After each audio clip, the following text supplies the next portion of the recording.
Hello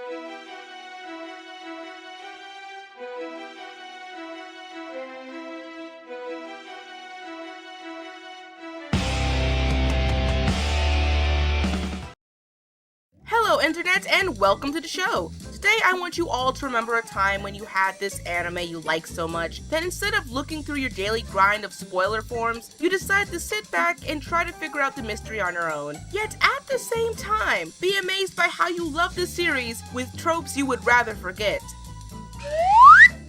No! Down girl, down! Bad Madoka Magica! Jeez, just because you're popular doesn't mean every mysterious thing that happens comes from you. Rude. Anyway, let's introduce the actual anime for today. School Life, super cute facade of moe madness with clever direction, or straight to manga disappointment? Well, let's just hope and see, shall we? Takia Yuki is in love with her school. For her, it's a wonderful place where she enjoys her activities, especially the activities of her club, the School Life Club. The club has Ri-chan as the president, Kurumi-chan as another member, and their teacher Megane, who is always watching them from afar. Yes, she's in love with her school. In her mind. Because for her, the reality of the school and their club activities are too hard to be perceived. School Life was a very interesting surprise that came out in 2015, a surprise that not only won our award for Best Thriller, but personally for me brought back a sense of intrigue I've been longing for. Episode 1 is a great example because on the surface it lures you in with a facade of what it could be, but slowly reveals it to be something else entirely, being drawn out to a psychological journey with a zombie apocalypse formula. They use the moe elements in such a smart way too, using its platform to both raise the tension of the more emotional scenes while combing the slow progression seen in moe and thriller to create some really jarring situations. Think of the show like a record player playing a smooth instrumental song, and its playback would occasionally jerk off into an off note. Or better yet, when you're eating a bowl of cereal and you don't realize you accidentally used slightly soured milk, so the meal tastes a bit funny. In short, this feeling of off-kilter with slow crept-up moments is what this show was going for. And you know what? I'm really liking this cute psychological dark combo that's coming out of the anime industry. We watch these 4 girls, their teacher and school pet, having to cope with all of this turmoil while trying not to lose themselves in the despair around them. The first half was more dedicated to confirming the state of each character's mind, while the latter half tries to answer some of the more story-heavy questions, all while slowly coming to terms with their future.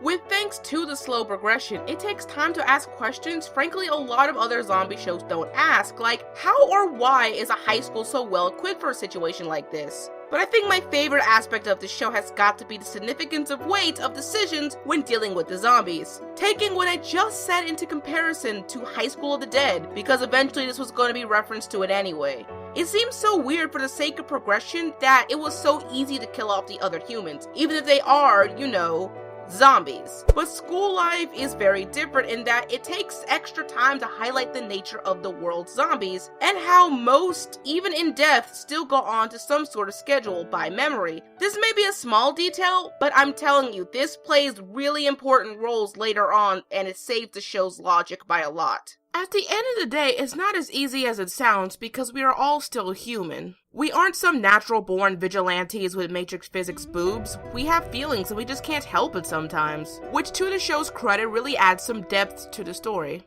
As for its negatives, without really nitpicking, there are mainly 3. One is that towards the middle of the show, the moe hits a rough patch. Some scenarios like the chasing after Homaru or the beach episode, yes, there is one of these beach episodes. It felt overplayed. True, the moe aspects are needed for certain things, but it wasn't executed well all the time. 2, because the show was already geared towards slow progression episodes, when the show had its rough patches, its slow nature felt dragged, kinda counterintuitive to what it was previously excelling at. I'm not saying that the show should have less moe entirely, but it could have more variety as the cute girl antics' goals are to distract the audience from the little clues that they were leaving in plain sight. And as for 3, well, without going so much into spoilers, after about a certain episode in the series, the way they revealed an important plot twist came off a bit on the lazy side. And not just because it felt a bit too early, but rather, for a show that wants to give very subtle clues, it just felt a little, eh. As a viewer, the characters were a joy to journey with. Even with only 12 episodes, we got enough of each girl's, and dog's basically, moe and non-moe perspectives to flesh out an emotional story. Overall, I'm happy to say that not one character was useless by any means, and whether they were the pinnacle of the story or the source of different perspectives, everyone did their part. With Yuki, she alone can make up for half the mystery behind what's going on in the series. Being the character that we follow the most, Yuki's character is an ever-struggling inner conflict as she transforms from cutesy childish sturdier to a character who's trying her best to grasp her emotions and situation. While Yuki does come off as distracting, she is also the glue to their entire group, for her antics kept them going emotionally. She proves that in order to survive any grim situation, you need more than just physical endurance, but mental and emotional strengths as well. The moe was Yuki's special power that uplifted the girls and the audience sometimes when the feel strain really rolled in, and I appreciated her for that. It shows moe can be done to grow characters than to simply make them glitter with happiness. If Yuki's job on the team was emotional stabilizer, then Kurumi was a self-designated Rambo commando with her shovel-kun of doom. I'm still cracking up to how many times the characters, i.e. Yuki, kept trying to ship the poor girl with it. I know we're all in a zombie apocalypse, but we as a humanity hasn't gone that far down the Oh, never mind.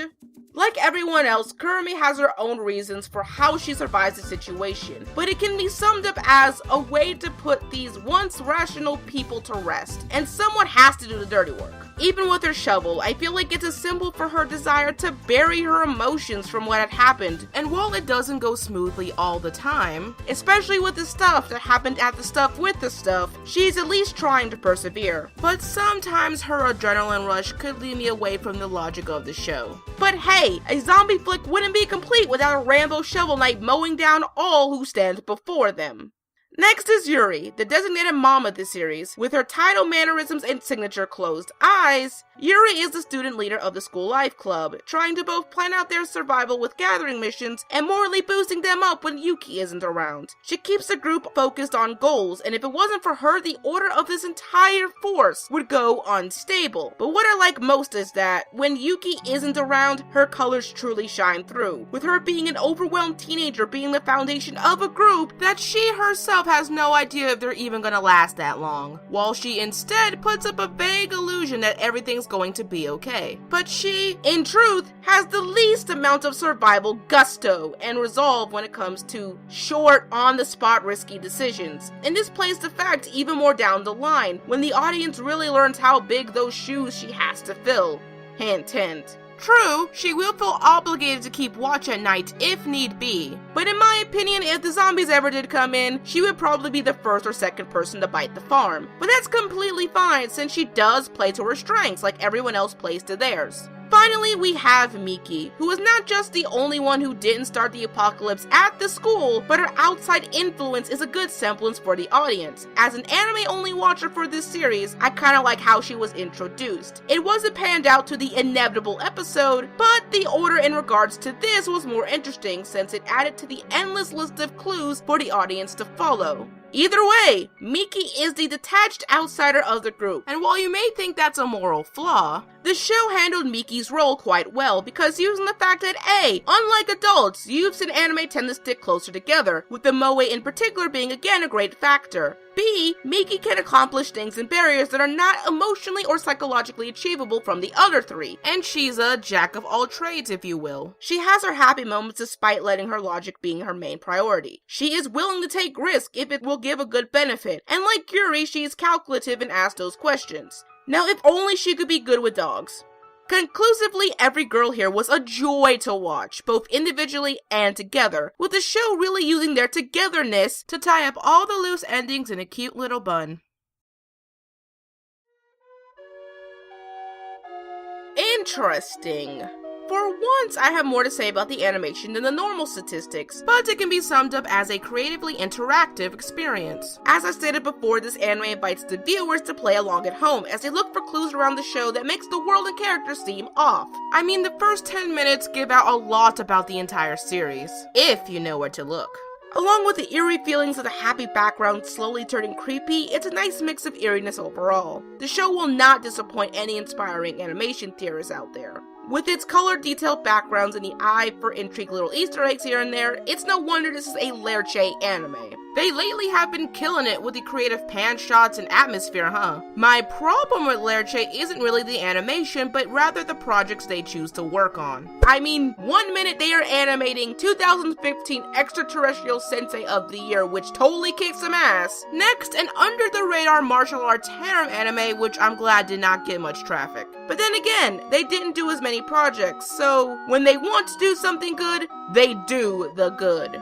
Again, I cannot go too much into detail because, you know, spoilers, but I will leave you with some advice. Remember those I Spy and Where's Waldo's games from your childhood? Well, you're going to need the attention to detail skills with those to pick apart all of the clues from each episode, especially in the openings and endings. I cannot stress this enough. These openings and endings should not be skipped if you're wanting to play at home. It's these kind of mystery mechanics that need to be put in more anime, especially since in Japan it's a good ratings booster, so good for them all around. As for sound, again, I'm in love with the atmospheric tone. Even the freaking sound has clues in it. Not clues like literal, oh, here's a hidden bagel, congrats, you can live for an extra day, but more like the occasional denotes to our situation, and how it's not all that it seems. I just love seeing all this, so you know what? All of you for sound get a cookie. You get a cookie, you get a cookie, you all get a cookie.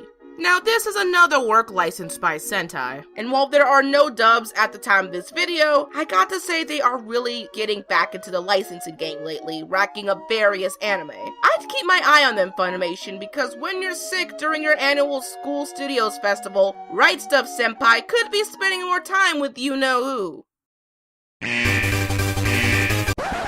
You know what? I believe that because this show is best experienced firsthand, I'm gonna skip after show for today. So we cool? Cool. So on to final thoughts.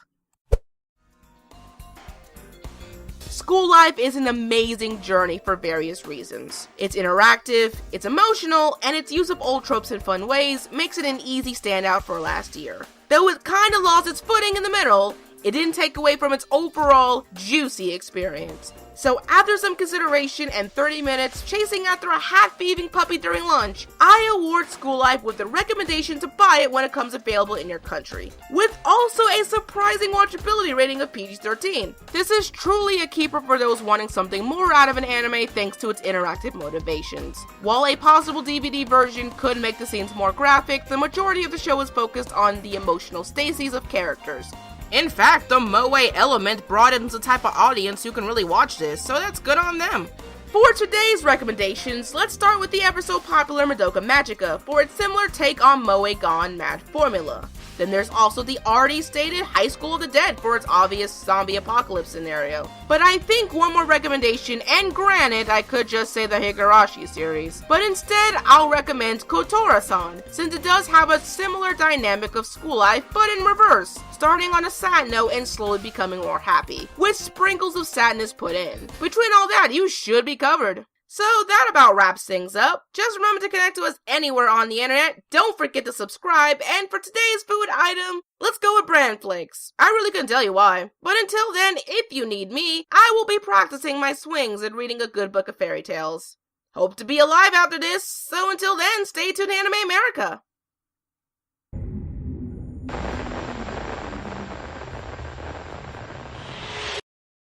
Want to support the production? Check out our brand new store on Store Envy. For a small price, you can have a one-of-a-kind poster made by yours truly. If you can only give a small amount to help us out, check out our Patreon page. Any amount you wish to give us goes towards our production needs, so anything you can give us helps us a lot. To keep up with the latest in Anime America stuff, follow us on Facebook, Twitter, Instagram, and even Tumblr. Be sure to like, favorite, and subscribe to Anime America for more awesome reviews and top 10 lists. If you're interested in anything of pop culture, be sure to subscribe to Pop Spectrum. Thank you all for watching, and stay tuned to Anime America.